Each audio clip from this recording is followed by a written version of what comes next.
mbokki internet yu Dakar Instant ñu ngi leen di nuyuwaat bu baax a baax di leen joxaat seen wàccuwaay di leen ziar waaye tamit di amaan mbégte ak contentement di leen dalal ci seen télévision en ligne bi nga xamante ne moo leen di dégtal les informations à chaud tey nag ñu ngi fi nga xamante ne moo di Guédiawaye di fas yéene teewee li nga xamante ne moo di inauguration grande mosquée bu ñu tuddee Thierno Souleymane Baal fi nga xamante ne moo di ci commune bu Guédiawaye tey ki nga xamante ne moo di njiitu réew mi di le président Macky Sall moo ko war a inauguré bu yemoo ak aljuma le 18 janvier 2019 ñu fas yéene leen dégtal lépp loo xamante ne rek daal dina fi xew ci inauguration bi.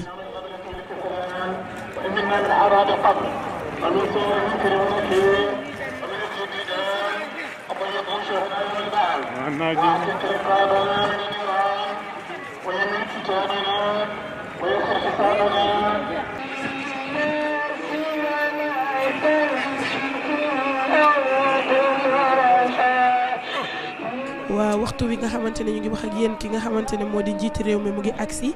fi nga xamante ne moo di ci jumaa ji nga xam ne fii la ñu war a jullee tey li nga xamante ne moo di jullit tisbaar gi ñu ngi ko escorté ñi nga xamante ne ñoo di motaar yi ñu ngi ko dar police ñi ngi fi waa sapeur ñu ngi fi waaye tamit garde rapproché yi ñëpp ñu ngi fi kilifa yaa ngi teew ñëpp a ngi taxaw tey jii di xaar ki nga xamante ne moo di njiiti réew mi ci ubbi teg jumaa ji nga xamante ne moom la ñu duppee ki nga xamante moo di Thierno Souleymane Baal mu ngi agsi ànd ak ñi nga xamante ne ñoom ñoo ko dar ainsi que son jeune frère le maire de la commune de Guédiawaye Alioune Sall ñoom itam ñu ngi ñëpp ñu ko accompagné mu ngi habillé en blanc fas yéene julli fi nga xamante ne moo di ci grande mosquée bu Guédiawaye naa dañuy bàyyi tuuti rek ngeen daal di wéyandi ak image yi nga xamante ne moom la leen waa Dakar Instant di dégtal.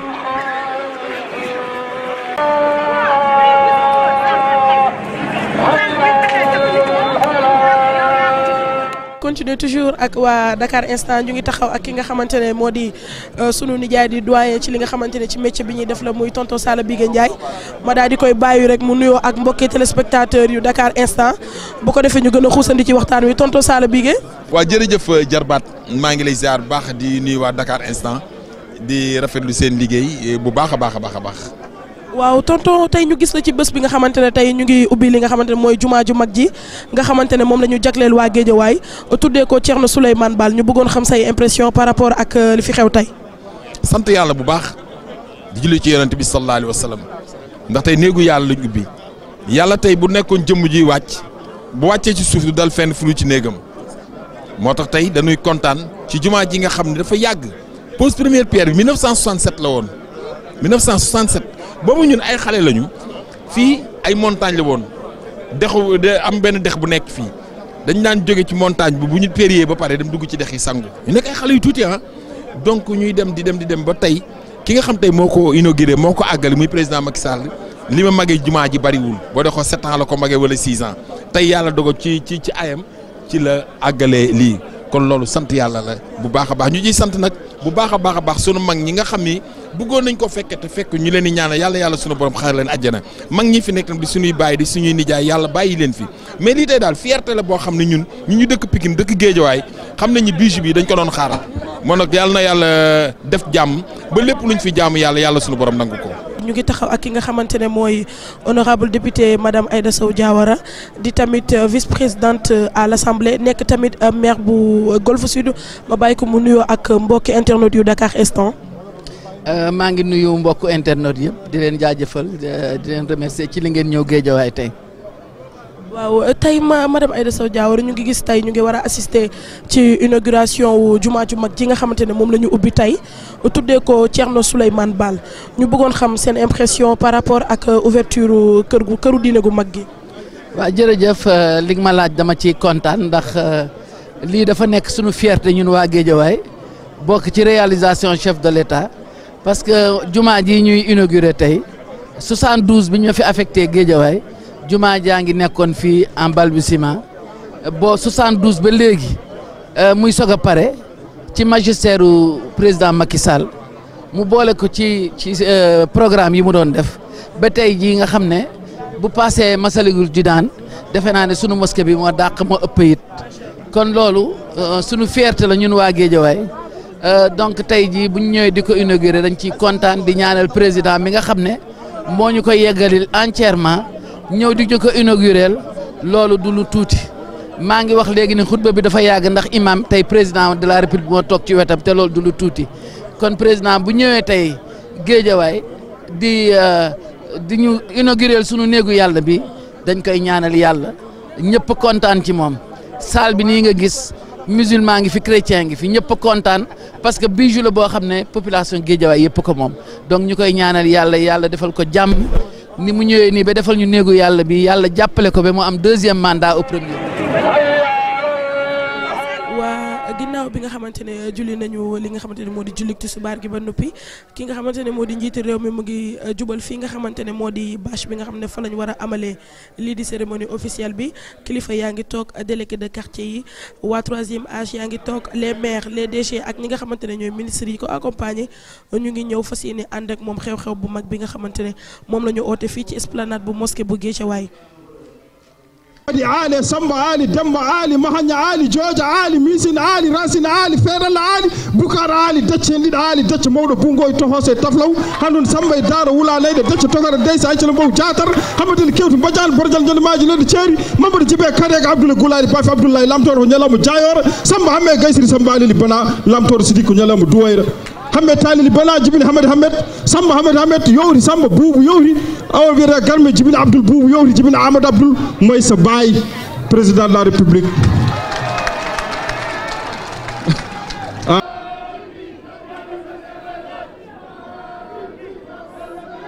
Assalamu alaikum. Assalamu alaikum. Mbokku département bu Guédiawaye ak mbokku département bu Pikine maa ngi yëkkati ay kàddu nuyoo ak kàddu ziar di ko jëmale ci mag ñi fi daje tey di mag ñoo xam ne bërëb bu ñu dajee daañu xam ne yiw ma nga fa kon maa ngi nuyu association des imams de la ville de Guédiawaye et l'association des imams de la ville de Pikine ak seeni association des délégués de quartier du département de Pikine et des délégués de quartier du département de Guédiawaye di nuyu monsieur le maire de la ville de Guédiawaye Aliou Sall ak le maire de la ville de Pikine monsieur Abdoulaye Timbo mais di nuyu aussi l'ensemble des maires des communes yi nekk ci ñaari département yi di Pikine ak Guédiawaye xëy na liste bi nekkul fii pour ma jaar ci seen tur ñoom ñëpp waaye kenn ku nekk ci ñoom nuyu naa la sant naa la gërëm naa la comme ni may nuyoo les députés du département de Guédiawaye ainsi que les députés du département de Pikine ak les membres du Haut Conseil des collectivités territoriales ak waa Conseil économique social et environnemental di nuyu directeurs généraux yi di nuyu les présidents de conseil d'administration di nuyu maanaam mbooleem les responsables politiques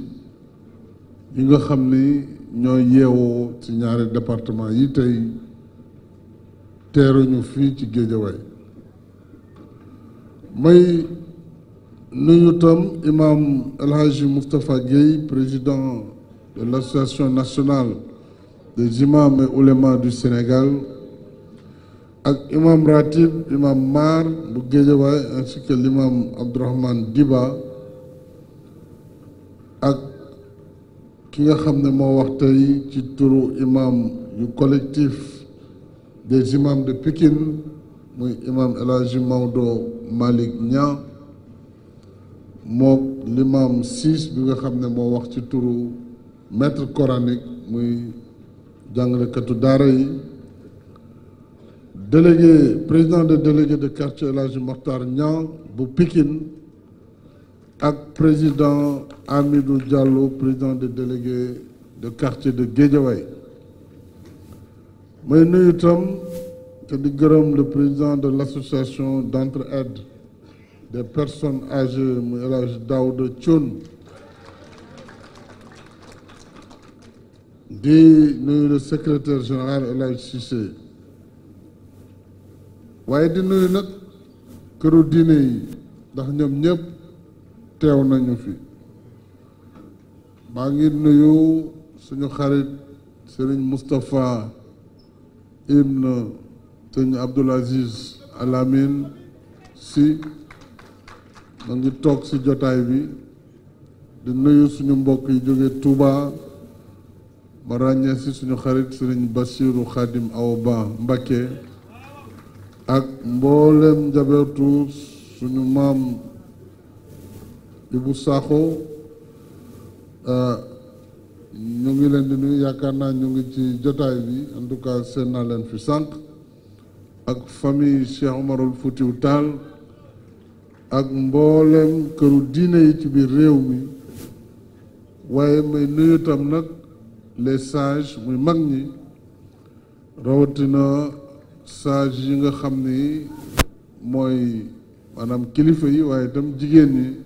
ndax jigéen ñi itam am na ay sages seen biir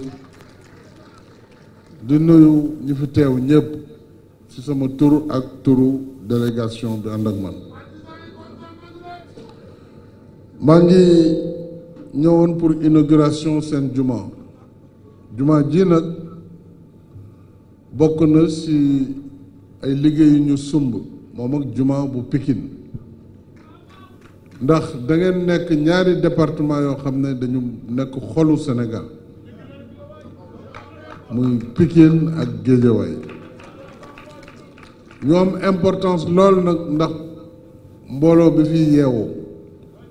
moo tax ngeen yelloo ay infrastructure tali bii ñuy wax muy VDN 2 bi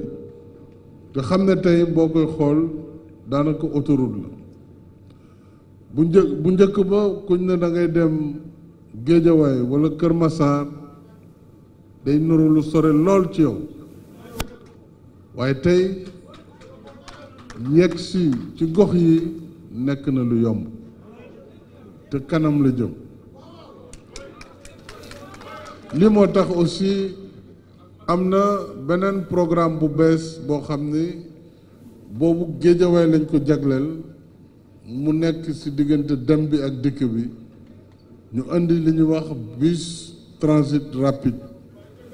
ay xeetu autobus la yoo xam ne réew yu mag yi rek ñoo ko amagum day am yoonu boppam taxi du fa jaar beneen oto du fa jaar parce que dañu bëgg nit ñi mën di gaare seeni oto di jël transport public di ci doxi seen soxla ak a ñëw te du am jafe-jafe du am pollution du am embouteillage léegi BRT boobu daanaka sore nañu ci moom day lëkkaloo ak TER bi maanaam boo bëggee jóge fi dem Tëngéej wala dem Diamniadio wala dem Ndakaaru mën nga jël bus boobu ñëw jël TER continuer dem sa yoon wala jël bus bi jaar jël beneen xeetu transport te li ñuy wax du ay gént du ay digle man duma digle lépp lu ma leen wax rek fekk na ñu étudier ko xool ko xayma ko ba am alal ji koy liggéey kon day wute ak façon bi nga xam ne moom lañ ñu tàmmaloon fii ci Sénégal di wax rek di léeb rek du ma politique noonu waaw luñ ci wax rek fekk nañu étudier ko gëstu ko wut alal ji ciy dem BRT bi réglé nañ ko ba pare ak Banque mondiale n'est-ce pas kon Guédiawaye ak Pikine ak Tëngéej dana dem ba dëkk fi mooy gën a yomb tey ngay dem di dëkk biir Dakar ndax hôpital bi gis ngeen ne bokk na tey ci hôpital yi gën a xarañ ci Sénégal loolu ñu doon wax hôpital Dalal Jàmm naan radiothérapie coow lu bari la ana coow la tey ni hôpital bi mel nag yoon wu bees bi mel ko te dinañ ko ubbi le 24 wala le 29 mooy tali bi nga xam ne dañ ko étage c'est un pont suspendu donc loolu dana wone dëkk fii nekkatul gàllankoor mu des nag am na loo leen soxla cimetière yi wax nañ ko loolu joxe naa ci ndigal ba pare kon c'est réglé danañ ko tabax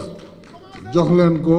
même maire Pikine mu ngi may déy naan ma président man it sama cimetière waaw moom it waaw ci mbaaw foog naa dinañ ko fa daggal ci forêt bi foofu ñu compléter pour Pikine également délégué itam dégg naa li ngeen waxtaan naa ak maire bi incha allah li ci war dinañ ko def parce que état dafa war a nekk pour di faj ay soxla am écoute di déglu soo dégloo nga saafara di nga mën a saafara nga saafara ko loo mënul tam nga xamal nit ñi ne lii kat mënuñu ko ndax lii ak lii moo tax waaw mais jarul di diggee loo mënul jaru ko kon mais li ngeen ma wax moom yàlla mën loo na ma ko kon dinañ ko def incha allah yaakaar naa ne Géejawaay moom ak Pikine foog naa ne man campagne bi sax bu jotee da ngeen may baal ma seeti ñeneen waaye fii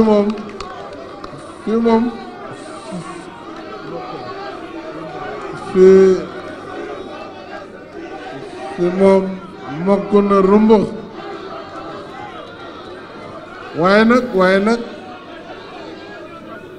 waaye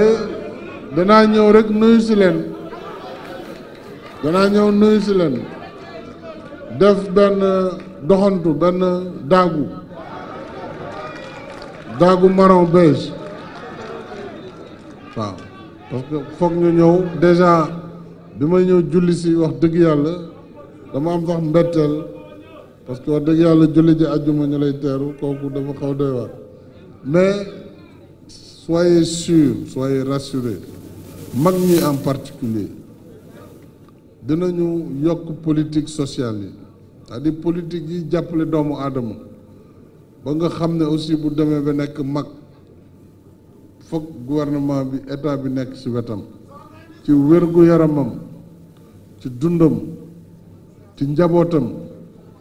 parce que loolu tam mooy finalité maanaam moo tax ñu yëngatu soo yëngoo ba nekk mag yàlla na fekk njaboot gu ndaw gi mën na jël relais bi loolu nag li koy tax mooy koom-koomu réew bu dëgër liggéey pour xale yi ñu jàngal leen ay métier jàngal leen xam-xam réew mi di dox ci ni mu war a doxe coow li nag du mën a ñàkk ñuy coow bàyyi leen ñu coow parce que tam nit ki doo ko gañe ba pare ne du jooy bàyyi leen ñu jooy bàyyi leen ñu bëgg a kasek nañu kasek loolu c'est pas grave li nga xam ne kay moo mënul am mooy taxaw ne daal ñun li ñu bëgg maanaam réew mi du dox déet loolu nag loolu moom du mën a nekk réew mi moom dana dox bu ci yàlla àndee waaw kenn nag kenn bu mu yaakaar ne mën na taxaw ak i pexe walla ak caay-caay buy tax di nga indi fitna ak di tiital waa réew mi ba tax ne ni réew mi war a jaar du fa jaar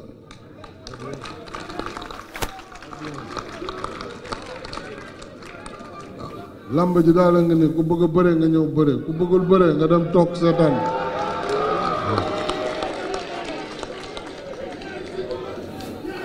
waaye du ma bëre keneen du bëre lu tax loolu mooy problème bi donc na seen xel dal te it nag nañu yokk fagaru maanaam mbir mi du ñu jàpp rek ne sotti na ba pare dem toog déedéet dañ koy dox ba le 24 ci ngoon ba jot kayit yi kum neex nag bu la neexee nga dem noppalu kon na ngeen yokk taxawaay déjà taxaw ngeen man de sama taxawaay dinaa ko yokk bopp effort bu ma doon def ngir Sénégal jëm kanam danaa ko yokk parce que li ñu bëggal Sénégal mooy mu bokk ci réew yi gën a jëm kanam ci Afrique te yàlla mën na ko def yàlla may nañu ay nit ñu xarañ may nañu jàmm may nañu boroom xam-xam may nañuy sëriñ yu baax ay waliw am nañu ndaw jeunesse bu baax léegi bu ñu yàlla mayee dirigeant yu am engagement kon Sénégal war na mën a jëm kanam bokk ci réew yi jël paix ci Afrique loolu mooy wax ji li ci des nag maa ngi jéggalu ndax añ bi kat waroon nañ leen ko jox waaye dinaa leen boole ñoom ñii ñaar ñii ñu toppatoo leen kat ndax te ay mag tam ba waxtu bi doo leen jox añ kooku moom problème la Aliou moo tax wax ji du jara guddal sinon sant bu baax xalaat bu rafet bi ñu am ñoom muy Ablaye Thimbo le maire de Pikine et Aliou le maire de Guédiawaye dajale magu ñaari département bi parce que ajjuma bi ñëw bu ci yàlla àndee dañuy julli ji Pikine waaye duñu am jot bi ndax ci ginnaaw gi dama am beneen événement bu mag ci Diamniadio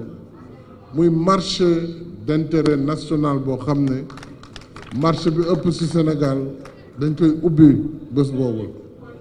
marché légume lay doon marché yàpp lay doon marché meew lay doon lu ne dañ koy def donc ajjuma dañu ñëw Pikine julli si suñu jullisee it mën na noon nañ lancé bu ñu neexee marché syndicat waaye nee naa ne nañ bàyyi ba élection bi jàll mais alal ji teew na yéexoon na nag waaye marché bi dinañ ko tabax incha allah kon li des mooy sant leen gërëm leen sant les responsables du département de Guédiawaye madame l'honorable député maire Aïda Sow Diawara, l'honorable député Samba Ndiaye, l'honorable député Bougazeli Seydina Fall ku nekk sa wet, l'honorable député Awanya, l'honorable Mika Ba, l'honorable Anna Gomis, Samba Demba Ndiaye, je l'ai dit, de Yeumbeul, ak le maire, madame le maire, attendez, xaar leen ma tooñ maire kii bi ma dem leen dànk madame le maire de Petit Parti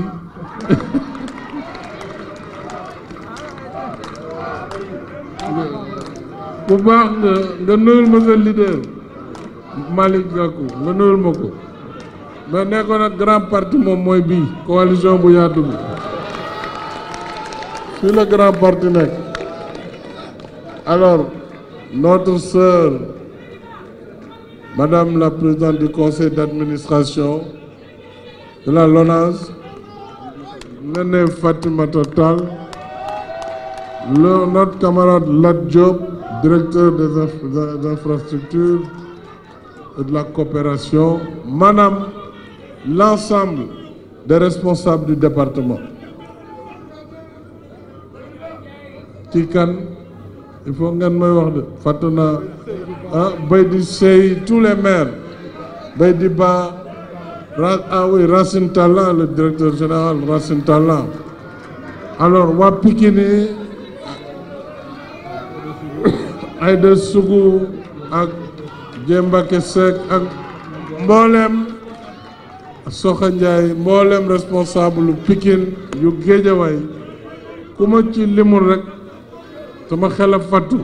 ak communicateurs yi les grands communicateurs traditionnels maa ngi leen di sant Adja Oumy Diop bu Yëmbal yéen ñëpp kontaan naa ci yéen. Malick Sy anamu pour mu wax